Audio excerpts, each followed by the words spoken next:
but also far-sighted. Important geostrategic changes are taking place in the world. They will continue to have an impact on stability, security, and growth. And in all these three areas, BRICS will play an important role. Excellencies, this year, on the occasion of the 75th anniversary of the Second World War, we pay homage to the brave soldiers who lost their lives. During this war, more than 2.5 million brave soldiers from India as well were active on fronts such as Europe, Africa, Southeast Asia, on several fronts. This year is विश्व को एक परिवार की तरह माना गया है, अतः हमारे लिए यूएन जैसी संस्था का समर्थन स्वाभाविक था। यूएन के मूल्यों के प्रति हमारा कमिटमेंट अडिग रहा है। पीस कीपिंग ऑपरेशंस में सबसे अधिक वीर सैनिक भारत ने ही खोए हैं, किंतु आज मल्टीलेटरल सिस्टम एक संकट के दौर से गुजर रहा है। ग्लोबल गवर्नेंस के संस्थानों की क्रेडिबिलिटी और इफेक्टिवनेस दोनों पर ही सवाल उठ रहे हैं। इसका प्रमुख कारण यह है कि इनमें समय के साथ उचित बदलाव नहीं आया।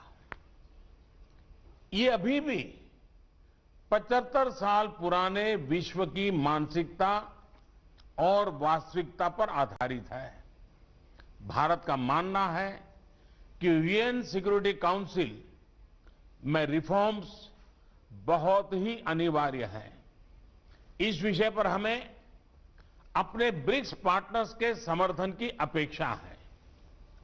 यूएन के अतिरिक्त कई अन्य अंतर्राष्ट्रीय संस्थाएं भी वर्तमान वास्तविकताओं के अनुसार काम नहीं कर रहे हैं। डब्ल्यूटीओ, आईएमएफ, डब्ल्यूएचओ जैसे इंस्टीट्यूशंस में भी सुधार होना चाहिए। एक्सेलेंसीज, आतंकवाद आज विश्व के सामने सबसे बड़ी समस्या है। हमें यह सुनिश्चित करना होगा कि आतंकवादियों को समर्थन और सहायता देने वाले देशों को भी दोषी ठहराया जाए और इस समस्या का संगठित तरीके से मुकाबला किया जाए। हमें खुशी है कि रूस की अध्यक्षता के दौरान ब्रिक्स काउंटर टेररिज्म स्ट्रेटेजी को अंतिम रूप दे दिया गया है। यह एक महत्वपूर्ण उपलब्धि है और भारत इस कार्य को अपनी अध्यक्षता के दौरान और आगे बढ़ाएगा। एक्सेलेंसी, कोविड के बाद की वैश्विक रिकवरी में ब्रिक्स इकोनॉमीज की अहम भूमिका होगी। हमारे बीच विश्व की 42%, 42% से अधिक आबादी बसती है और हमारे देश ग्लोबल इकोनॉमी के मुख्य इंजन में से है। ब्रिक्स देशों के बीच आपसी व्यापार बढ़ाने का बहुत स्कोप है। हमारे आपसी संस्थाएं और सिस्टम्स जैसे BRICS, interbank cooperation mechanism, New Development Bank, Contingent Reserve Arrangement और कस्टम्स कोऑपरेशन आदि भी वैश्विक रिकवरी में हमारे योगदान को इफेक्टिव बना सकते हैं। भारत में हमने आत्मनिर्भर भारत अभियान के तहत एक व्यापक रिफॉर्म प्रोसेस शुरू किया है।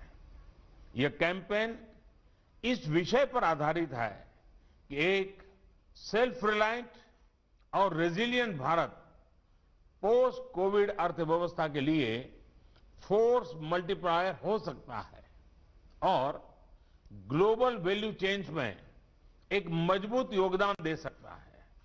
इसका उदाहरण हमने कोविड के दौरान भी देखा, जब भारतीय फार्मा उद्योग की क्षमता के कारण हम 150 से अधिक देशों को आवश्यक दवाइयां भेज पाए। जैसा मैंने पहले भी कहा है, हमारी वैक्सीन उत्पादन और डिलीवरी क्षमता भी इस तरह मानवता के हित में काम आएगी। भारत और दक्षिण अफ्रीका ने कोविड-19 वैक्सीन उपचार तथा जांच संबंधी इंटेलेक्चुअली प्रॉपर्टी एग्रीमेंट्स में छूट दिए जाने का प्रस्ताव रखा है। हमें आशा है कि ब्रिक्स के अन्य देश भी इसका समर्थन करेंगे। अपनी ब्रिक्स अध्यक्षता के दौरान भारत डिजिटल हेल्थ और ट्रेडिशनल मेडिसिन में ब्रिक्स सहयोग बढ़ाने पर कार्य करेगा। इस मुश्किल वर्ष में भी रूसी अध्यक्षता में पीपल टू पीपल रिश्तों को बढ़ाने के लिए कई इनिशिएटिव्स लिए गए, जैसे कि ब्रिक्स फिल्म फेस्टिवल और युवा वैज्ञानिकों और युवा राजनयिकों की बैठकें। इसके लिए मैं राष्ट्रपति पुतिन का हार्दिक अभिनंदन करता हूं। एक्सेलेंसीज, 2021 में ब्रिक्स के 15 वर्ष पूरे हो जाएंगे। पिछले सालों में हमारे बीच लिए गए विभिन्न निर्णयों का मूल्यांकन करने के लिए हमारे शेरपा एक रिपोर्ट बना सकते हैं। 2021 में अपनी अध्यक्षता के दौरान हम ब्रिक्स के तीनों स्तंभों में इंट्रा ब्रिक्स सहयोग को मजबूत करने का प्रयत्न करेंगे। हम इंट्रा ब्रिक्स एकजुटता को बढ़ाने और इस उद्देश्य के लिए ठोस संस्थागत फ्रेमवर्क डेवलप करने का प्रयास करेंगे। मैं फिर एक बार राष्ट्रपति पुतिन के सभी प्रयासों का अभिनंदन करते हुए मेरी बात को समाप्त करता हूं। धन्यवाद। ब्रिक्स सम्मेलन के इस महामंच से प्रधानमंत्री नरेंद्र मोदी को आप सुन रहे थे। जो बड़ी बातें उनकी ओर से कही गई हैं, पाकिस्तान का बिना नाम लिए हुए पीएम ने बड़ा हमला पाकिस्तान के ऊपर किया है। आतंकवाद को समर्थन देने वाले देश का विरोध किया जाए, पुरजोर तरीके से पीएम ने ये बात रखी है सामने। आतंकवाद दुनिया की सबसे बड़ी समस्या है। पाकिस्तान का नाम तो नहीं लिया, लेकिन ग्लोबल मंच पर समय के साथ बदलाव जरूरी है, इस पर भी जोर दिया। WTO, IMF, WHO जैसे संस्थानों में सुधार होना चाहिए, इसका भी जिक्र करते हुए प्रधानमंत्री नरेंद्र मोदी नजर आए। साथ ही ब्रिक्स में सहयोग, एकजुटता को बढ़ाने की दिशा में सबको काम किए जाने की जरूरत है। यूएन में समय के साथ उचित बदलाव नहीं हुए, खरी खरी बातें यहां पर प्रधानमंत्री नरेंद्र मोदी बोलते हुए दिखाई दिए हैं। यकीनन वक्त की जरूरत भी है। 2021 में ब्रिक्स के 15 वर्ष पूरे हो जाएंगे। ऐसे में बहुत ज्यादा जरूरी है कि ब्रिक्स के पांचों देश एक साथ मिलकर आगे बढ़ें। इसी पर जोर देते हुए प्रधानमंत्री नरेंद्र मोदी इस सम्मेलन में नजर आए। जो बड़ी बातें उनकी ओर से कही गई हैं, एक बार फिर से सुनिए। I'd like to begin by congratulating President Putin for successfully chairing BRICS. Thanks to your guidance and initiatives. प्रधानमंत्री नरेंद्र मोदी ने कैसे पाकिस्तान का बिना नाम लिए सीधे आतंकवाद के मुद्दे पर उस देश को घेरा है, वो आपको सुनाएंगे हम फिर से। लेकिन बड़ी बातें आपको दिखा रहे हैं। ग्लोबल मंच पर समय के साथ बदलाव जरूरी है, इसका जिक्र करते हुए पीएम मोदी इस महासम्मेलन में नजर आए। महत्वपूर्ण उपलब्धि है और भारत इस कार्य को अपनी अध्यक्षता के दौरान और आगे बढ़ाएगा। एक्सेलेंसी, कोविड के बाद की वैश्विक रिकवरी में ब्रिक्स इकोनॉमीज की अहम भूमिका होगी। हमारे बीच विश्व की 42%, 42% से अधिक आबादी बसती है और हमारे देश ग्लोबल इकोनॉमी के मुख्य इंजन में से हैं। ब्रिक्स देशों के बीच आपसी व्यापार बढ़ाने का बहुत स्कोप है। हमारे आपसी संस्थाएं और सिस्टम्स जैसे BRICS, interbank cooperation mechanism, New Development Bank, Contingent Reserve Arrangement और कस्टम्स कोऑपरेशन आदि भी वैश्विक रिकवरी में हमारे योगदान को इफेक्टिव बना सकते हैं। भारत में हमने आत्मनिर्भर भारत अभियान के तहत एक व्यापक रिफॉर्म प्रोसेस शुरू किया है। यह कैंपेन इस विषय पर आधारित है कि एक सेल्फ रिलायंट और रेजिलिएंट भारत पोस्ट कोविड अर्थव्यवस्था के लिए फोर्स मल्टीप्लायर हो सकता है और ग्लोबल वैल्यू चेन्स में एक मजबूत योगदान दे सकता है। इसका उदाहरण हमने कोविड के दौरान भी देखा, जब भारतीय फार्मा उद्योग की क्षमता के कारण हम 150 से अधिक देशों को आवश्यक दवाइयां भेज पाए। जैसा मैंने पहले भी कहा है, हमारी वैक्सीन उत्पादन और डिलीवरी क्षमता भी इस तरह मानवता के हित में काम आएगी। भारत और दक्षिण अफ्रीका ने कोविड-19 वैक्सीन उपचार तथा जांच संबंधी इंटेलेक्चुअली प्रॉपर्टी एग्रीमेंट्स में छूट दिए जाने का प्रस्ताव रखा है। हमें आशा है कि ब्रिक्स के अन्य देश भी इसका समर्थन करेंगे।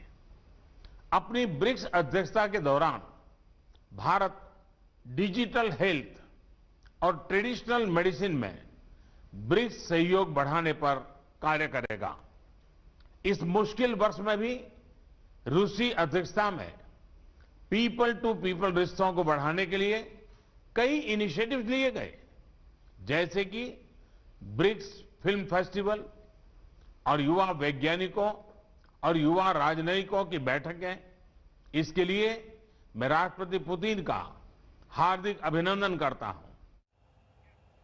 प्रधानमंत्री नरेंद्र मोदी को ब्रिक्स के सम्मेलन से आप सुन रहे थे। कई महत्वपूर्ण बातें उनकी ओर से कही गई हैं। आपको बता दें, ब्रिक्स में 5 महत्वपूर्ण देश हैं, ब्राजील, रशिया, इंडिया, चाइना और साउथ अफ्रीका। साउथ अफ्रीका के साथ इंडिया किस तरह से मिलकर वैक्सीन की दिशा में आगे बढ़ा है, इसका भी जिक्र प्रधानमंत्री नरेंद्र मोदी यहां पर करते हुए नजर आए। और साथ ही कोरोना काल में कैसे दुनिया के दूसरे देशों को हमने दवाइयां उपलब्ध कराई हैं, यह भी बड़ी बात प्रधानमंत्री नरेंद्र मोदी की ओर से की गई है। ये बातें इसलिए महत्वपूर्ण हो जाती हैं क्योंकि देश में और खासतौर से राजधानी दिल्ली की बात करें तो यहां पर कोरोना के आंकड़े लगातार बढ़ते हुए चले जा रहे हैं। और अब हम दंगल में अपने उस मुद्दे पर आ जाते हैं जिस पर चर्चा करने के लिए खास मेहमान भी हमारे साथ जुड़ चुके हैं, आप देख पा रहे हैं टीवी स्क्रीन पर। लेकिन उसके पहले आपको बता देते हैं, दिल्ली में एक बार फिर से मिनी लॉकडाउन की संभावना बढ़ गई है। नवंबर से ही लगातार बढ़ रहे कोरोना के आंकड़ों के मद्देनजर दिल्ली सरकार ने केंद्र को जो प्रस्ताव भेजा है कि भीड़भाड़ वाले बाजारों को दोबारा बंद करने की इजाजत दी जाए।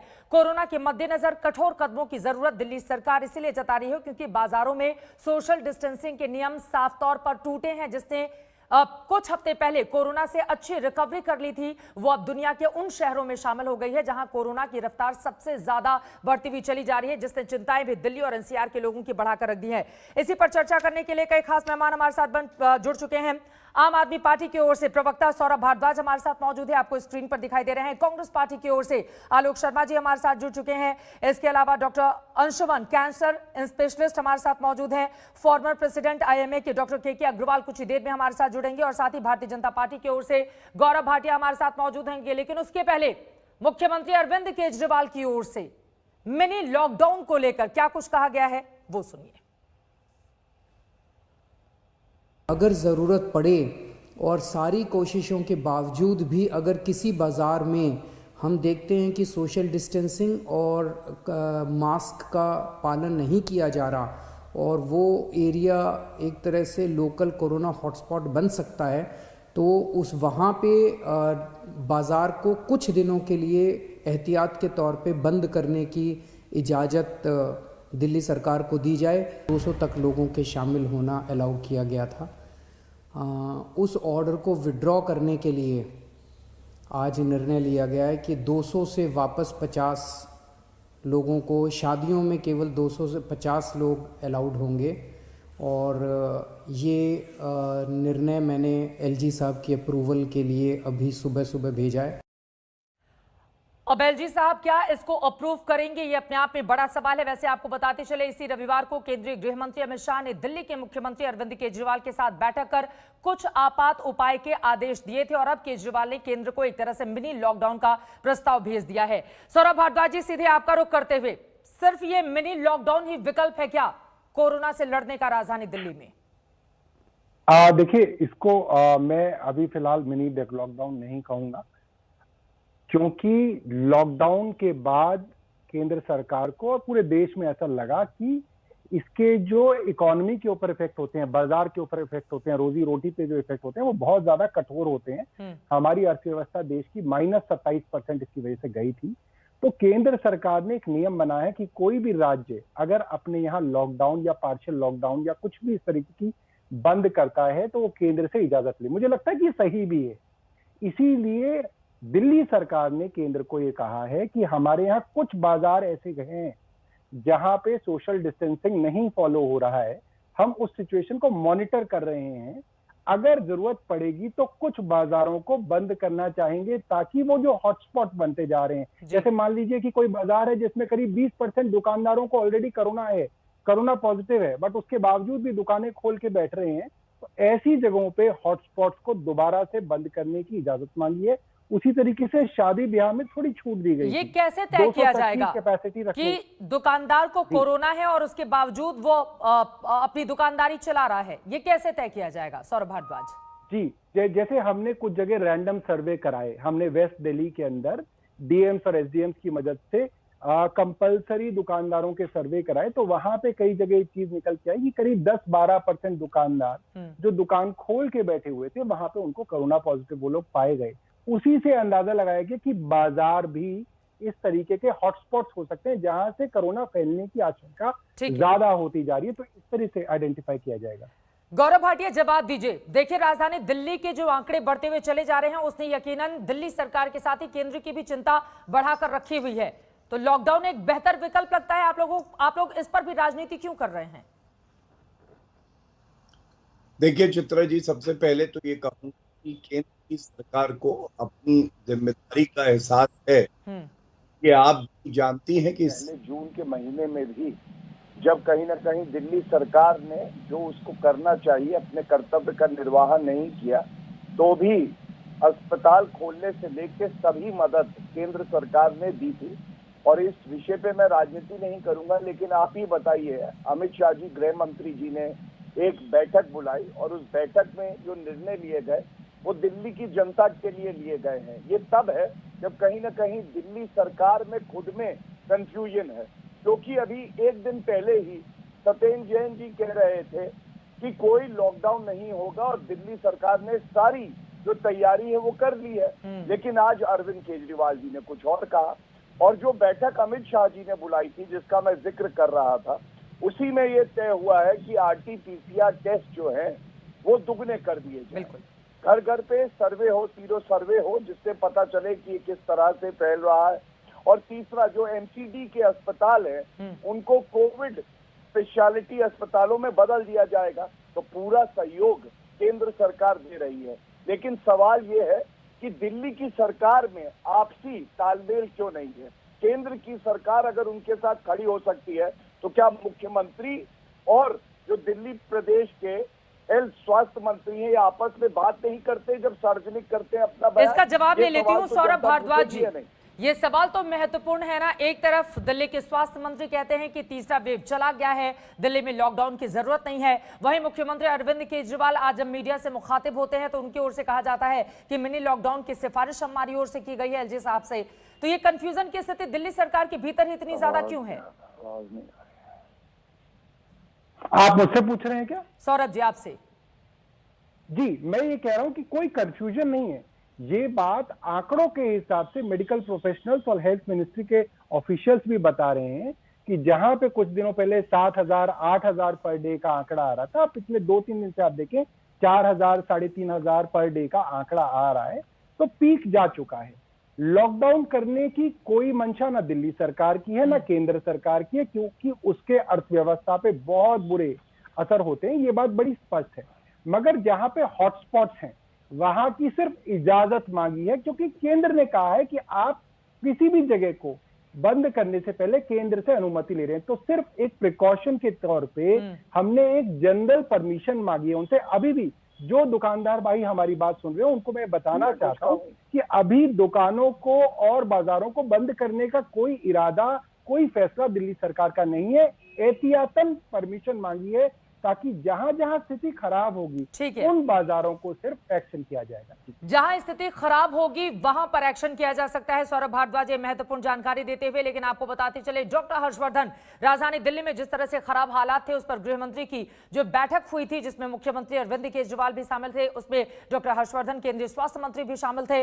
उनकी ओर से राजधानी दिल्ली और देश में जो मौजूदा हालात है उस पर तमाम सवाल पूछे हैं हमारे संवाददाता अशोक सिंघल ने। स्वास्थ्य मंत्री डॉक्टर हर्षवर्धन जी, डॉक्टर साहब, दिल्ली में जो स्थिति बनी है, लगातार मौतें हो रही हैं, बढ़ती जा रही हैं आंकड़ा, और कोरोना के केसेस बढ़ते जा रहे हैं, तो इसको निपटने के लिए क्या तैयारियां की गई है और क्या वजह है इसकी? देखिए, भारत सरकार तो पहले ही दिन से, आज 10 महीने से ऊपर हो गया, हम 11वें महीने में है। पहली मीटिंग 8 जनवरी को हुई थी स्वास्थ्य मंत्रालय में। तब से खाली दिल्ली नहीं, देश की सब सरकारों को सब प्रकार की गाइडलाइंस, सब प्रकार की मदद, सब प्रकार का इक्विपमेंट, जो जो कुछ आवश्यक है सब कुछ दे रहे हैं। अभी सौभाग्य से देश के अधिकांश स्टेट्स में जो केसेस हैं वो डिक्लाइन की तरफ हैं, लेकिन दुर्भाग्य से दिल्ली में पिछले कुछ समय से हम देख रहे थे कि लगातार केसेस की संख्या बढ़ रही है और एक एक दिन में 7-7, 8-8 हज़ार तक केसेस आ रहे थे। मौतों की संख्या भी थोड़ा ज़्यादा हो रही थी। तो इसके कारण जैसे बीच में भी ये स्थिति आई थी 4-5 महीना पहले, तब भारत सरकार ने, वैसे तो हम लगातार जो है वीडियो कॉन्फ्रेंसेस दिल्ली के साथ और सारे स्टेट्स के साथ, सबके साथ लगातार इस 10 महीने से करते आ रहे हैं, मंत्रियों के साथ भी करते आ रहे हैं। लेकिन 4-5 महीने पहले प्रधानमंत्री जी ने गृह मंत्री जी को और स्वास्थ्य मंत्री को, दोनों को कहा कि आप दिल्ली के लोगों के साथ बैठ के और नए सिरे से स्ट्रैटेजी प्लान कराइए, उनकी मदद करिए। हम लोगों ने उनके लिए पिछले समय में 4-5 महीना पहले मीटिंगें की थी। आप जानते हैं कि गृह मंत्री जी ने स्वयं इनिशिएटिव लिया और फिर बहुत सारी चीज़ें उनको सहायता के रूप में दी गई, टेस्टिंग कैपेसिटीज से लेकर और जो होम टू होम सर्वेस थे, और उसका परिणाम भी देखने को मिला कि दिल्ली के अंदर स्थिति जो है वो कंट्रोल में आई, बेहतर हुई। लेकिन अभी क्यों बढ़ रहे हैं? लेकिन अभी जो फिर से केसेस जो लगातार बढ़ते आ रहे थे, इसके कारण दोबारा से जो है भारत सरकार को इसमें इंटरवीन करने की ज़रूरत पड़ी। और गृह मंत्री जी ने, आप जानते हैं कि पिछले सप्ताह के अंदर जो है स्वयं मीटिंग ली है अपने, वो होम मिनिस्ट्री में भी जो है और कई लेवल्स पर मीटिंग कर रहे हैं, और हमने दिल्ली सरकार को कुछ सुझाव दिए हैं उनकी सहायता करने के लिए। जो जो हम कर सकते हैं वो चीज़ें सब हमने स्ट्रेंथन की हैं। टेस्टिंग की कैपेसिटी बढ़ाने की बात हो, जो आइसोलेशन के बेड्स बढ़ाने की बात हो, आईसीयू के बेड्स को बढ़ाने की बात हो, मोबाइल लैब्स को क्रिएट करने की बात हो, गाइडलाइंस के अंदर और ज़्यादा परिवर्तन करने की बात हो, या जो जो कुछ जहाँ जहाँ आवश्यक है वो सारे स्ट्रेंथन करने के लिए भारत सरकार ने गृह मंत्री जी की अध्यक्षता में मीटिंग करके सभी संबंधित भारत सरकार के भी और दिल्ली सरकार के भी अधिकारियों को और वहाँ की सरकार को जो है निर्देश दिए। लेकिन वजह क्या मानते हैं? दिल्ली में ढंग से केसेस का बढ़ना, मौतों का आंकड़ा बढ़ना, कहाँ कमी रह गई? क्या वजह, क्या आपको लगता है कंट्रोल करने में या कुछ भांपने में स्थिति कमी रह गई है? इसके बारे में कुछ भी किसी को ब्लेम करना ये तो मैं उचित नहीं समझता, लेकिन ये सच्चाई है कि दिल्ली के अंदर जो है, जब देश में केसेस का डिक्लाइन हो रहा था तो दिल्ली में केसेस जो है वो उनका सर्ज हो रहा था, और उस नाते ये प्रोएक्टिव इंटरवेंशन जो है ये आवश्यक था, वो भारत सरकार ने किया है। और हमारे को लोगों को ये बार बार कहना है, दिल्ली के लोगों को, कि बाकी सारी चीज़ें एक तरफ हैं, लेकिन सबसे महत्वपूर्ण है कोविड एप्रोप्रिएट बिहेवियर। किसी भी कीमत पर मास्क को मत भूलिए, 2 गज की दूरी को मत भूलिए, हाथों के सैनिटाइजेशन को, साबुन पानी से धोने को, और रेस्पिरेटरी एटिकेट्स का ध्यान रखना, और जहां तक संभव हो भीड़ भाड़ के इलाकों को अवॉइड करिए। भीड़ भाड़ में जाना भी है तो जो नियम है, डिस्टेंस है, जो मास्क की सुरक्षा है, इसको कतई मत भूलिए।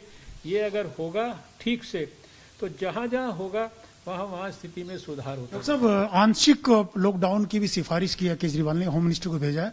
कि जहां जिन बाजारों में कोरोना के केसेस बढ़े हैं या बाकी जगह पे आंशिक लॉकडाउन के लिए? देखिए, अभी इसके बारे में मुझे कोई जानकारी भी नहीं है और ये विषय जो है जब डिस्कशन के अंदर अगर कोई आएगा तभी कोई इसके बारे में कमेंट कर सकता है। लेकिन मुझे लगता है कि शायद सबसे जो आवश्यक है वो है ये प्रिकॉशंस। ये प्रिकॉशंस अगर नहीं किए और बाकी सब कुछ करते रहे तो भी शायद इतना लाभ नहीं होगा। तो लोगों से बार बार यही हाथ जोड़ के अपील है कि आप प्रॉपर प्रिकॉशंस को लेने में कोई कोताही ना करें किसी किस्म की। कोविड आपका बाल बांका भी नहीं कर पाएगा अगर आप ठीक से मास्क का इस्तेमाल। वेव 3 का पीक कहा जा रहा है दिल्ली गवर्नमेंट की जा चुका, आपको क्या लगता है वेव 3? अब ये इस तरह के शब्दों का प्रयोग करना, कौन सी वेव है कौन सी पीक है, कम से कम मैं नहीं करता, क्योंकि इसको ना तो कोई वैज्ञानिक दृष्टि से इस तरीके से कहा जा सकता है। लेकिन इसमें कोई शक की बात नहीं, आप इसको पीक का नाम दीजिए, इसको पहली पीक या दूसरी पीक या तीसरी पीक, अब ये कम से कम मैं इस तरह का कोई कमेंट नहीं करना चाहता। लेकिन इसमें कोई दो मत नहीं कि दिल्ली में केसेस बाकी देश की स्थिति के मुकाबले निश्चित रूप से उल्टी दिशा में, यानी बाकी देश में अगर कम हो रहे हैं तो यहाँ दिल्ली में बढ़ रहे थे। ये स्थिति हमने सबने देखी है पिछले समय में। हर्षवर्धन जी, एयरलिफ्ट भी किया जा रहा है सेंट्रल गवर्नमेंट के द्वारा डॉक्टरों को जो जरूरी चीजें। हमने भारत सरकार की तरफ से सारे जो सहयोग करने के जितने भी पैरामीटर्स हो सकते हैं, मान लीजिए DRDO का अस्पताल है, छतरपुर में अस्पताल है, वहाँ बेड्स बढ़ाना है, ICU बेड्स बढ़ाना है, उनके लिए डॉक्टर्स की नर्सिस की और ज़रूरत है। तो जिन स्टेट्स के अंदर जो है मान लीजिए डॉक्टर्स और नर्सिस उतनी ज़्यादा उनके ऊपर प्रेशर नहीं है तो वहाँ से उनको यहाँ पर लेकर आना, या दिल्ली के अंदर जो है रिटायर्ड नर्सिस को, रिटायर्ड डॉक्टर्स को इनका इस्तेमाल करना, या फिर दिल्ली के अंदर प्राइवेट अस्पतालों के अंदर जो है सरकार के विभिन्न डिपार्टमेंट्स की टीम्स को भेजकर इंस्पेक्शन कराना, या फिर घर घर जो सर्वे करना है उस सर्वे के काम को और ज़्यादा साइंटिफिकली करना, या आइसोलेशन की फैसिलिटीज़, या आइसोलेशन में जब किसी को सिम्टम्स डेवलप होते हैं तो उसको सही समय पे अस्पताल के अंदर पहुंचा देना, टेस्टिंग पर्याप्त मात्रा में करना, यानी टेस्टिंग को दोगुना करने के लिए हमने कहा है। RT-PCR की कैपेसिटी जो है वो हमने मान लीजिए हमारी 27,000 थी तो उसको 45,000 तक करने की बात की है। जो ओवरऑल टेस्ट मान लीजिए 60,000 हो रहे थे तो उसको 1 लाख से भी ऊपर करने के लिए बोला है। जो चीज़ें और बाकी इम्प्रूव करने के लिए भारत सरकार को जो उसके अंदर सहयोग करना है वो सब सहयोग हमने करने के लिए अपनी तरफ से प्लान आउट किया है और उसको ऑलरेडी कर रहे हैं। एक सवाल हो रहा है वैक्सीन को लेकर के डॉक्टर साहब, अभी क्या स्टेज है और पहला टीका कब तक लग पाएगा? देखिए, ये डेट देना बहुत मुश्किल है, लेकिन वैक्सीन के रिसर्च के मामले में भारत के वैज्ञानिक जो है दुनिया के वैज्ञानिकों की तरह बहुत अच्छी तरह से काम कर रहे हैं। जैसे उसके जो कामयाबी के रिजल्ट्स आएंगे तो देश के सामने उनको प्रस्तुत किया जाएगा। पहले आपने भी मेरे को इंटरव्यू देते हुए कहा था कि अगले साल के शुरू तक वैक्सीन आ जाएगा, आज भी इस बात पे कायम है? निश्चित रूप से अगले साल के अंदर वैक्सीन आएगा और अगले साल के शुरुआती महीनों में ही आएगा। बस एक आखिरी सवाल और डॉक्टर हर्षवर्धन, आपकी पार्टी के लोग बार बार केजरीवाल को टारगेट कर रहे थे कोरोना को लेके कि ठीक से कंट्रोल नहीं की गया तमाम चीजें, तो अब आपको क्या लगता है, क्योंकि 200 लोग शादियों में जाते थे गैदरिंग में, अब 50 कर दिए उन्होंने घटा करके? कहना है कि सावधानियां जितनी भी ज़्यादा की जाएंगी, जितना भी उनको रेगुलेट करने की कोशिश की जाएगी, उससे कोविड के कॉज को निश्चित रूप से लाभ मिलेगा। मैं इसमें राजनीति में नहीं पढ़ना चाहता, कोविड को राजनीति से ऊपर रख के हमारी सोच ये है कि जितना भी हम लोगों के हित में सहायता कर सकते हैं वो हम देश की सब सरकारों की बराबर कर रहे हैं, निष्पक्षता से कर रहे हैं, और उसी भावना से दिल्ली की सरकार की सेवा कर रहे हैं, दिल्ली की सरकार को सहायता कर रहे हैं। जो उनको गाइडलाइन देनी है वो गाइडलाइन दे रहे हैं, गाइडलाइन को पालन कराने के लिए जो हमें सपोर्ट देना है वो सारा का सारा हम सपोर्ट दें। कब तक? महत्वपूर्ण बातें केंद्रीय स्वास्थ्य मंत्री डॉक्टर हर्षवर्धन की ओर से कही गई हैं। राजनीति कोविड के मामले में नहीं होना चाहिए, उसके बावजूद भी अब राजनीति करते हुए नेताओं की तस्वीरें यकीनन अपने आप में परेशानी का सबब हो सकती हैं, लेकिन कोरोना वैक्सीन को लेकर उन्होंने उम्मीद जताई कि नए साल के शुरुआती महीनों में ही वैक्सीन आ जाएगी और नए साल के शुरू होने में बहुत ज्यादा वक्त है नहीं। तमाम खास मेहमान लगातार हमारे साथ जुड़े हुए हैं। आलोक शर्मा जी, सीधे अब आपका रुख करते हुए, प्रोएक्टिव होकर सरकारों को काम करने की जरूरत है और केंद्र सरकार वही काम इस वक्त राजधानी दिल्ली में दिल्ली सरकार के साथ मिलकर कर रही है। ये बातें भी डॉक्टर हर्षवर्धन की ओर से कही गई हैं। कैसे देख रहे हैं आप इसको? देखिए, सबसे पहले तो हर्षवर्धन जी का मैं धन्यवाद करूंगा, कम से कम उन्होंने इस बीमारी को बीमारी और महामारी समझा। अदरवाइज मुझे वो ट्वीट याद आता है डॉक्टर साहब का, वो तो कहते थे कि कोरोना कोई महामारी नहीं है। खैर, अभी वापस आते हैं। बहुत बड़ा कारण जो है चित्रा जी, वो ये रहा है कि दिल्ली विश्व की सबसे ज़्यादा पॉल्यूटेड सिटी हो गई है और पॉल्यूशन लेवल जैसे जैसे पिछले 15 दिन में बढ़ा है उसका सीधा कोरिलेशन है कि पॉल्यूशन अगर बढ़ेगा तो सीधा सीधा कोरोना वायरस ज़्यादा इफेक्टिव हो जाएगा। इसके ऊपर कोई चर्चा नहीं कर रहा है कि दिल्ली में जो पॉल्यूशन बढ़ा उसकी वजह से लंग्स वीक हुए और कोरोना ज़्यादा एक्टिव हुआ। ये अर्थव्यवस्था की बात कर रहे थे सौरभ भाई, अभी सबसे पहला राज्य था जिसने शराब की दुकानें खोलने की बात की थी। सबसे पहला राज्य था जिसने 10 रुपए डीजल और पेट्रोल के ऊपर सेस लगाया था। लेकिन दुर्भाग्य ये है कि 20 दिन पहले जब नीति आयोग ने कहा कि 15,000 बेड पर डे आपको अगले 10 दिन में चाहिएंगे, तो सरकार दोनों कहां सो रही थी। ये आज हालत यह है कि 20% जो मौतें हैं पूरे हिंदुस्तान की वो अकेले दिल्ली में हैं। 1000 मौतें पिछले 10 दिन में हो गई हैं और अमित शाह जी ने मीटिंग कर दी है। उसका एहसान का हम बिल्कुल सर झुका के दिल्ली वाले अमित शाह जी का धन्यवाद करते हैं। केंद्र सरकार, राज्य सरकार और कॉरपोरेशन एक कोऑर्डिनेशन कमेटी नहीं बना पाई 10 महीने में। आप कह रहे हैं 10 महीने के बाद हम सर्वे कर रहे हैं, इंस्पेक्शन कर रहे हैं और टेस्टों को दुगना कर रहे हैं। हम उसके लिए भी दिल्ली के सभी निवासी हाथ जोड़ के अमित शाह जी का और दिल्ली सरकार का धन्यवाद करते हैं। फिर ये कहते हैं साहब हॉटस्पॉट की बात इन्होंने कही। सबसे बड़ा जो हॉटस्पॉट था वो तो अक्षरधाम था। अभी बिना मास्क के पूरी सरकार खड़ी हुई थी, वहां पर वो हॉटस्पॉट नजर नहीं आया।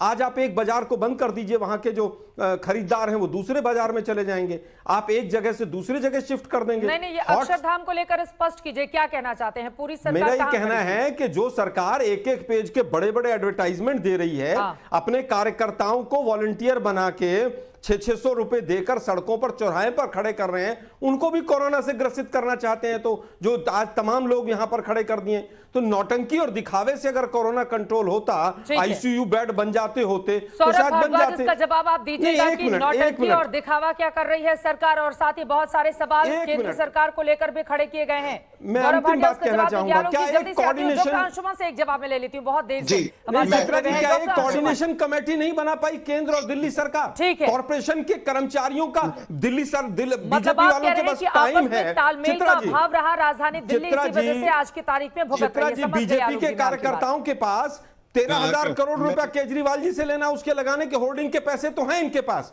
लेकिन एक कोऑर्डिनेशन कमेटी बनाने का टाइम नहीं है इनके पास। कॉर्पोरेशन के तमाम कर्मचारी, डॉक्टर्स और नर्सेज सड़कों पर आकर तनख्वाह मांग रहे हैं और ये प्रवचन कर रहे हैं दोनों बैठकर यहाँ पर। डॉक्टर अंशुमन जी, अब मैं सीधे आप दोनों जवाब दीजिएगा, सौरभ और गौरव, लेकिन उसके पहले डॉक्टर अंशुमन जल्दी से मैं आपकी टिप्पणी जानना चाहूंगी। अक्टूबर नवंबर में ये जो केस तेजी से बढ़े हैं, इसके पीछे की बड़ी वजह आपको नजर क्या होती है? और इस समय वेव 3 क्या राजधानी दिल्ली से गुजर चुका है, जिसका जिक्र दिल्ली के स्वास्थ्य मंत्री कर रहे थे? जी, वेव 3 जैसा नोमेनक्लेचर करना बिल्कुल उचित नहीं होगा साइंटिफिकली स्पीकिंग। दूसरी जो बात है, ये एक्सपेक्टेड था दिल्ली में जब टेम्परेचर कम होगा तो कोरोना वायरस के केसेस बढ़ेंगे। कारण ये है दिल्ली घनी आबादी का शहर। चाइना में एक स्टडी हुई थी टेम्परेचर से, इन्वायरमेंटल टेम्परेचर से कोरोना वायरस पे क्या असर, जैसे मॉइस्चर जब बढ़ेगा तो बढ़ेगा। दूसरा एक्सपेक्टेड क्यों था? दिल्ली का प्रदूषण। जब लॉकडाउन 1 था, दिल्ली का प्रदूषण डबल डिजिट में आ गया था, 42 के आसपास AQI आ गया। बिल्कुल। आज प्रदूषण की हालत बढ़ गई। आज क्या हो रहा है? प्रदूषण के कारण जो भी लोग सांस की तकलीफ लेके अस्पताल जाते हैं, अदरवाइज जो एसिम्प्टोमेटिक कैरियर रहते, पता भी नहीं चलता कि ये इन्फेक्टेड हैं, उनका टेस्ट होता है, कोरोना पॉजिटिव निकलते हैं। तो नंबर से इस कारण बढ़े। दूसरी वजह, प्रदूषण भी वही डैमेज कर रहा है फेफड़े को जहां पे कोरोना वायरस डैमेज कर रहा है, तो केस फैटेलिटी मतलब मौत के आंकड़े बढ़ेंगे। ये एक्सपेक्टेड था। जहां बात आपने लॉकडाउन की उठाई थी, लॉकडाउन कभी भी सोल्यूशन नहीं होगा कि लॉकडाउन क्या है? मिटिगेशन, दैट इज अलगीकरण, प्रिपेयर्डनेस, इसकी तैयारी करने के लिए और टेस्टिंग बढ़ाने के लिए। दिल्ली की टेस्टिंग एंटीजन बेस्ड टेस्टिंग 60% चल रही है, बिल्कुल, जबकि टेस्टिंग एक्चुअली RT-PCR बेस्ड होनी चाहिए, तभी जाके हम ट्रैक कर पाएंगे। सर, मेरा अगला सवाल आपसे सीधा ये है, आप कैंसर स्पेशलिस्ट भी हैं, ऐसे में जो बीमार मरीज हैं इस तरह के, उनको आप क्या सलाह देना चाहेंगे? क्योंकि राजधानी दिल्ली में अगर आंकड़े वर्ल्ड रिकॉर्ड को तोड़ रहे हैं तो यकीनन ये अपने आप में बहुत परेशानी का सबब है, और ऐसे में जो लोग पहले से दूसरी बीमारियों से ग्रसित हैं उनके लिए तो खतरा और ज्यादा बढ़ जाता है। जी, बहुत उचित सवाल है। देखिए, इस पे जहां तक बात आ रही थी पॉलिटिशियंस की, और नेता एक दूसरे को ब्लेम करेंगे, ऐसा नहीं होता है। इसमें रिस्पॉन्सिबिलिटी 3 स्तर पे है। इंडिविजुअल मतलब हर इंसान को अपनी रिस्पॉन्सिबिलिटी लेनी है, जो गाइडलाइंस है। कम्युनिटी मतलब समाज की, और सरकार की, तीनों जगह रिस्पॉन्सिबिलिटी। हर इंसान की रिस्पॉन्सिबिलिटी ये है कि अगर आप बिल्कुल बीमारी से ग्रसित नहीं है, फिर भी आपको एहतियात उतना ही रखना है। अगर किसी गंभीर बीमारी से ग्रसित हैं, इलाज हुआ, जैसे कैंसर, डायबिटीज के मरीज हैं, बीपी के मरीज हैं, उनको खास एहतियात रखना है कि अभी के समय खास करके जब पीक चल रहा हो और पोल्यूशन के साथ साथ प्रदूषण बहुत ज्यादा है, इस समय आपको एक्स्ट्रा प्रिकॉशन लेना है, क्योंकि इस समय जो फेटलिटी रेट है पिछले बार के से ज्यादा देखा जा रहा है, इसलिए उनको स्पेशल प्रिकॉशन चाहिए। सर, ये बड़ी बातें आपने कही हैं। दिल्ली में कोरोना की जो फैक्ट शीट है, मैं चाहूंगी कि फुल फ्रेम उसको दिखाया जाए, जिसके जरिए अगले सवाल के साथ सौरभ भारद्वाज के पास में आऊं कि राजधानी दिल्ली में देखिए 24 घंटे में नए केस 3797 सामने आए हैं। 24 घंटे में मौत का आंकड़ा 99 तक पहुंच चुका है। कुल संक्रमितों की तादाद देखिए, और साथ ही कुल मौत राजधानी दिल्ली में 7713 लोगों की हो चुकी है। एक्टिव केस 40,128 हैं। इस समय राजधानी दिल्ली में संक्रमण दर 12.73%, रिकवरी रेट हालांकि इसका एक बड़ा आंकड़ा है 90.22%, जबकि मृत्यु दर 1.58% का है। लेकिन मौजूदा वक्त में 24 घंटे में केस जिस तरह से बढ़े हैं, और इसके साथ ही आपको ये भी बताते चले कि लगातार बीते एक हफ्ते से अगर हम नजर डालें तो आंकड़े बढ़ते हुए चले जा रहे हैं, जो अपने आप में बेहद परेशानी का सबब राजधानी दिल्ली वासियों के लिए पैदा करते हैं। लेकिन ऐसे में अब सौरभ भारद्वाज, सीधा से सवाल ये बात भी सच है ना कि सरकार से कहीं ना कहीं बड़ी लापरवाही और चूक हुई है, क्योंकि एक वक्त पर दिल्ली में ऐसा लग रहा था कि हालात संभल गए, स्थिति अब बेहतर होने की दिशा में है, लेकिन फिर अब देश में जहां पर आंकड़े दूसरे राज्यों में घट रहे हैं तो दिल्ली में बढ़ते हुए चले जा रहे हैं, जिसका जिक्र डॉक्टर हर्षवर्धन भी कर रहे थे। चीज को साइंटिफिकली समझेगा, और मैं मानता हूं कि सब लोग इस चीज को समझेंगे कि जब यूरोप के अंदर आंकड़े बढ़ रहे थे तो हिंदुस्तान में हम लोग सोच रहे थे कि शायद हमारे यहाँ कोरोना होगा नहीं, क्योंकि हम गर्म देश हैं या हम एशियाई देश हैं। मगर धीरे धीरे हिंदुस्तान में आंकड़े बढ़ने शुरू हुए, दिल्ली बॉम्बे में आंकड़े बढ़ने शुरू हुए, और यूरोप में आंकड़े कम होने शुरू हो गए थे। और अब यूरोप में आप देखिए 2 महीने पहले से एक नई वेव नजर आ रही है, और यूरोप में आंकड़े दोबारा से इतने बढ़ गए हैं कि जर्मनी, पोलैंड, इटली, फ्रांस के अंदर दोबारा कंप्लीट लॉकडाउन कर दिया गया है। वहां इतने भयावह आंकड़े आ रहे हैं, तो ये माना जा रहा था कि जो दोबारा जो वेव आएगी कोरोना की, दोबारा हिंदुस्तान में भी आएगी, और जाहिर सी बात है उन शहरों में पहले आएगी जहां पे ज्यादा कोरोना पिछली बार फैला था। तो दिल्ली के अंदर इस तरीके की वेव आना माना जा रहा था कि आएगी, और जैसा कि इन्होंने बताया कि डॉक्टर्स वगैरह भी मान रहे थे। मगर अगर माना जा रहा था, जो मुझे सौरभ भारद्वाज जी, मैं चित्रा जी यही बता रहा हूँ कि यही बात बार बार लोगों को समझनी चाहिए कि ये कोरोना की बीमारी एक ऐसा एग्जाम्पल है कि हमारी सरकार और केंद्र सरकार पॉलिटिकल डिफरेंसेस को छोड़ के, दूर रख के, आप हर्षवर्धन जी की बात सुनिए, पूरी पॉजिटिविटी उनके बात में थी। हमारी तरफ से भी अगर हमें लॉक कुछ करना भी है पार्शियल, तो हम पहले केंद्र सरकार से पूछ के बात कर रहे हैं, क्योंकि हम नहीं चाहते कि इसके अंदर कोई झगड़ा हो। पूरे कॉपरेशन के साथ कोरोना से लड़ने की बात कर रहे हैं। एक पॉजिटिव बात और मैं कहूंगा, देखिए यूरोप में, फ्रांस में, पोलैंड में, इटली में जो हालात थे कि कॉरिडोर्स में, हॉस्पिटल्स के कॉरिडोर्स में पेशेंट लेटे हुए हैं, सड़कों पे पेशेंट्स मर रहे हैं, ऐसी स्थिति दिल्ली में नहीं आई। जबकि हमारे यहाँ कोरोना के पेशेंट उनसे ज्यादा थे, मृत्यु दर फिर भी हमारे यहाँ कम रही। सवाल ये पूछा जा रहा है कि दूसरे राज्यों की तुलना में राजधानी दिल्ली में आंकड़े क्यों बढ़ रहे हैं? आप वर्ड से तुलना तो कीजिए, लेकिन मैं आपको बता देती हूँ सौरभ, मैं आ रही हूँ आलोक जी और गौरव आपके पास भी। देखिए नहीं, एक सेकेंड देखिए, मरीजों की बढ़ती संख्या को देखिए तो सिर्फ मैं नवंबर महीने की ही बात कर लेती हूँ। सबसे ज्यादा कोरोना मरीजों की संख्या दुनिया के किसी भी शहर की तुलना में राजधानी दिल्ली में दर्ज हुई है। सौरभ भारद्वाज, आंकड़े सुन लीजिए। 6 नवंबर को दिल्ली में 7178 मामले, 14 नवंबर को 7340, 8 नवंबर को 7745, 11 नवंबर को तो रिकॉर्ड ही टूट गया 8503, और ये आंकड़े अपने आप में बहुत परेशान करने वाले हैं। आप देख पा रहे हैं कि लगातार ये बढ़ते हुए आंकड़े परेशानी का सबब है। ऐसे में ये आपकी जिम्मेदारी है। देखिए, केंद्र सरकार के साथ मिलकर आप दोनों काम कीजिए, दिल्ली के हित में यही है, बेहतरी इसी में है। लेकिन पूरे मामले में पॉलिटिक्स भी तो चरम पर है और तैयारी में कमी रह गई, इस बात को माने आप। मैं चित्रा जी आपको एक छोटा सा एग्जांपल दूंगा, आप मुझे खत्म करने दीजिएगा। आपको और आपके दर्शकों को एक बड़ी अच्छी बात क्लियर हो जाएगी। एक वेबसाइट है वर्ल्ड की जिसको कहते हैं वर्ल्ड मीटर, कोरोना का वर्ल्ड मीटर, कि किस किस देश में कितने कितने कोरोना के केसेस हैं। सबसे पहले अमेरिका है, 1 करोड़ से ज्यादा केस है। दूसरे नंबर पे हिंदुस्तान है, 85 लाख केस है। आप हंसेंगी इस बात पे कि बांग्लादेश के अंदर मात्र 4.5 लाख केस है और पाकिस्तान में 3.5 लाख केस है। आप मान सकते हैं कि जहां हिंदुस्तान में 88 लाख केस है, पाकिस्तान में सिर्फ 3.5 लाख होंगे? नहीं, ऐसा नहीं है कि आमिर खान जो वहां के जो इमरान खान है वो प्रधानमंत्री मोदी जी से ज्यादा अच्छी तरह से कोरोना मैनेज कर रहे हैं। नहीं, ऐसा नहीं है। कारण क्या है ये हम लोग जानते हैं, वो टेस्ट नहीं कर रहे हैं। टेस्ट नहीं करेंगे तो पाकिस्तान का आंकड़ा 4.5 लाख पे रहेगा। तो जनसंख्या को भी लेकर आइए ना आप। नहीं सौरभ भारद्वाज जी, हम पाकिस्तान और बांग्लादेश से हम एक बेहतर देश है, हम क्यों पाकिस्तान को लेकर आते हैं अपनी तुलना करने के लिए? नहीं, मैं आपसे सिर्फ ये कह रही हूँ, फिर तो जनसंख्या की भी तुलना होनी चाहिए ना। फिर आपसे पूछा जाएगा कि राजधानी दिल्ली को ले लीजिए, उत्तर प्रदेश को ले लीजिए, महाराष्ट्र को ले लीजिए, दूसरे ज्यादा जनसंख्या वाले प्रदेशों के लीजिए, और फिर तुलना करके देखिए कि राजधानी दिल्ली कहाँ पर आकर ठहरती है। मेरी बात को खत्म करने दीजिए, मुझे अपनी बात खत्म करने दीजिए। मैं यही कह रहा हूं, ऐसा नहीं हो सकता कि उत्तर प्रदेश वाले आदमी को, उत्तर प्रदेश में तो कोरोना नहीं होता है मगर दिल्ली में आते ही वो बेचारा कोरोना में हो गया। आप समझिए, दिल्ली में जो लोग मरे हैं हमारे अस्पतालों में, उसमें से 1/4 उत्तर प्रदेश और हरियाणा से थे। ऐसा नहीं है कि वहां कोरोना नहीं हो रहा, वहां टेस्ट नहीं कर रहे हैं। जब टेस्ट ही नहीं करेंगे तो आंकड़े दिखेंगे ही नहीं, लोग तो मरेंगे। गौरव भाटिया, जवाब दीजिए। देखिए, आपके प्रदेश की सरकारें जहां जहां हैं वहां पर टेस्ट कम हो रहे हैं और वो लोग आकर दिल्ली में इलाज कर आते हैं, इस वजह से दिल्ली के आंकड़े ज्यादा दिखाई दे रहे हैं कोरोना के, ये आरोप लगाते हुए सौरभ भारद्वाज। देखिए, मैं कोई राजनीति नहीं करूंगा, लेकिन आपके चैनल पे सुझाव जरूर दे दूंगा सौरभ जी को। और जून में भी एक चर्चा हम लोग कर रहे थे, और मैं आपको बताऊं कि टोटल बेड दिल्ली में कितने थे? 13,411, और नवंबर आते आते कितने बढ़े? 16,842। इसका मतलब 5 महीने का समय, और आपने कुछ नहीं किया कि बेड बढ़े। और चिंताजनक क्या है चित्रा जी, वो डिबेट आप निकालिएगा, मैं आपको पुनः बता दूं, मैंने उस डिबेट में भी संजय सिंह थे आम आदमी पार्टी के, एक सकारात्मक सुझाव दिया था। आज इन्हीं के ऐप में दिखाया जा रहा है कि अपोलो अस्पताल में एक भी वेंटिलेटर अवेलेबल नहीं है दिल्ली की जनता को। बिल्कुल बिल्कुल। मैक्स पटपड़गंज में एक भी वेंटिलेटर अवेलेबल नहीं है। मैक्स साकेत, शालीमार बाग, बत्रा अस्पताल में भी नहीं है। तो आप राजनीति मत करिए सौरभ जी। सबसे पहले तो कहूंगा ये सुनिश्चित करिए दिल्ली की जनता के लिए कि वहां वेंटिलेटर हो, जिससे कि दिल्ली के नागरिक की जान बच सके।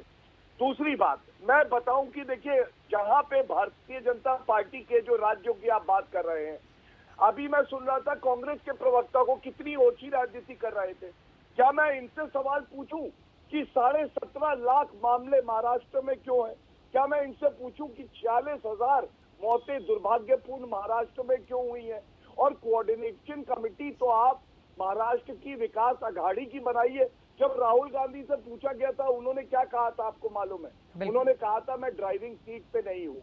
और अगर इसकी तुलना उत्तर प्रदेश से आप करिए, मेरे पास ये आंकड़े हैं, उत्तर प्रदेश में 5,12,000 मामले हैं और महाराष्ट्र में 17.5 लाख, जबकि आबादी आधी है। तो कहने का तात्पर्य क्या है? इस पे राजनीति मत करिए। केंद्र की सरकार है, मोदी जी ने एक बात स्पष्ट करी थी, त्योहार आ रहे हैं, सावधानी बरतिए। और केंद्र की सरकार, अमित शाह जी ने दिखा दिया है कि हम इस बात पे भेदभाव नहीं करेंगे। आलोक शर्मा जी, सरकार है, कहा किसी और पार्टी की है। जब कांग्रेस शासित राज्यों की बात आती है या आपके गठबंधन वाले राज्यों की बात आती है, तो राहुल गांधी जी कह देते हैं कि मैं ड्राइविंग सीट पर नहीं हूं। आपको भी तो जवाब, महाराष्ट्र में जिस तरह से आंकड़े बढ़े थे, हालांकि अभी दिल्ली की तुलना में वहां पर थोड़ी सी स्थिति संभली हुई जरूर नजर आ रही है, लेकिन बीच में हालात कैसे थे ये किसी से छिपा नहीं। चित्रा जी, पर मिलियन डेथ दिल्ली के अंदर 459 हैं और गुजरात के अंदर 353 हैं, महाराष्ट्र के अंदर 117 है। मैं महाराष्ट्र का भी बता रहा हूँ ना आंकड़ा, आप सुनिए ना, आप सुनिए ना। अरे भाई सुनिए ना, आपने बता दिया ना। यही तो प्रॉब्लम है, राजनीति आप लोग करते हैं टीवी पे बैठ के भी। महाराष्ट्र पर मिलियन डेथ, अरे भाई महाराष्ट्र, चित्रा जी तो चुप कर लीजिए, मैं चुप हो जाता हूँ, मैं चुप हो जाता हूँ भाई। ठीक है आलोक जी, जल्दी से। मैंने आंकड़े दिए हैं। महाराष्ट्र पर मिलियन डेथ 117 है, गुजरात 353 है और दिल्ली 459 है, 459। ये आप ही के नीति आयोग का आंकड़ा है। और दूसरी चीज लगा लीजिए, एक मिनट, दूसरे रुकिए ना भाई। गौरव जी, आप इतना चिल्लाते क्यों है यार? राजनीति आप करते हैं। ये केजरीवाल जी की, एक मिनट बताइए मुझे, एक मिनट, मैं आंकड़ा दे रहा हूं बिल्कुल सही वाला। और ये केजरीवाल जी की वेबसाइट है, ये कोरोना डैशबोर्ड का केजरीवाल जी का फोटो लगा हुआ है। एक मिनट सुनिए ना यार, आप सुनना नहीं चाहते आप लोग। महाराष्ट्र दिल्ली में का भट्टा 40 बैठा दिया, पहले दोनों ने आपने मिलकर ठीक सुनना करी, भी नहीं उसके बाद चाहते आप। सुनेंगे। झूठ मत बोलिए। महाराष्ट्र चित्रा जी, मैं चुप हो जाता हूं। हुई है। एक एक करके गौरव एक बार उनकी बात पूरी हो जाए, आप जवाब दीजिएगा। आलोक जी की बात पूरी हो जाए, आप जवाब दीजिएगा। आलोक जी जल्दी से अपनी बात पूरी कीजिए। ये पर मिलियन डेथ के पूरे आंकड़े हैं, ये गवर्नमेंट ऑफ इंडिया के, मेरे नहीं है, आईसीएमआर के। टेस्टिंग का पूरा रिकॉर्ड आईसीएमआर रखती है। भाटिया जी थोड़ा पढ़ के आया कीजिए। अरे मैं इसके अभी बाद जवाब देता हूं, आपको पढ़ाता हूं अभी कहानी। एक मिनट, पता नहीं है आप केवल ना, हम तो सीट सारे पे आ अनपढ़ जाइए। हैं। तेल की ये टंकी नीति से आयोग, ड्राइविंग सीट का सफर कितने महीनों में पूरा होगा? ये नीति आयोग का ही रिपोर्ट है, ये भी आपकी, जिसके चेयरमैन मोदी साहब हैं, इसको भी पढ़ के आया कीजिए आप जरा। इसमें क्या क्या 15 दिन पहले आया है। ना आपने ध्यान दिया ना केजरीवाल ने। यहां बैठ के दोनों ओछी राजनीति कर रहे हैं। मुझे केवल ये बताइए कि 400, एक मिनट भाटिया जी, एक मिनट आप बोल लेना, आपके टर्म पे मैं नहीं बोला था। मोहल्ला क्लिनिक कहां चले गए केजरीवाल जी बताएं? जिस राज्य के अंदर, छोटी सी राजधानी के अंदर 10 दिन में 1000 मौतें होती हो, वहां की पूरी सरकार तांडव करके अक्षरधाम में दिवाली मनाने की नौटंकी करती हो, उससे सवाल पूछे तो राजनीति है। केजरीवाल जी ने तो कहा था जमुना साफ हो जाएगी। अभी कैंसर स्पेशलिस्ट साहब ने कहा कि पॉल्यूशन की वजह से हुआ, उस पर कोई ध्यान नहीं दे रहा है। देश की राजधानी है, बीजेपी केजरीवाल पर ठीकरा फोड़ देगी, केजरीवाल बीजेपी पर ठोक देंगे। मैं उत्तर एक बस नहीं खरीदी है केजरीवाल जी ने पिछले 5-6 वर्षों में, एक भी बस नहीं खरीदी है। तो क्या प्राइवेट व्हीकल्स नहीं बढ़ेंगे?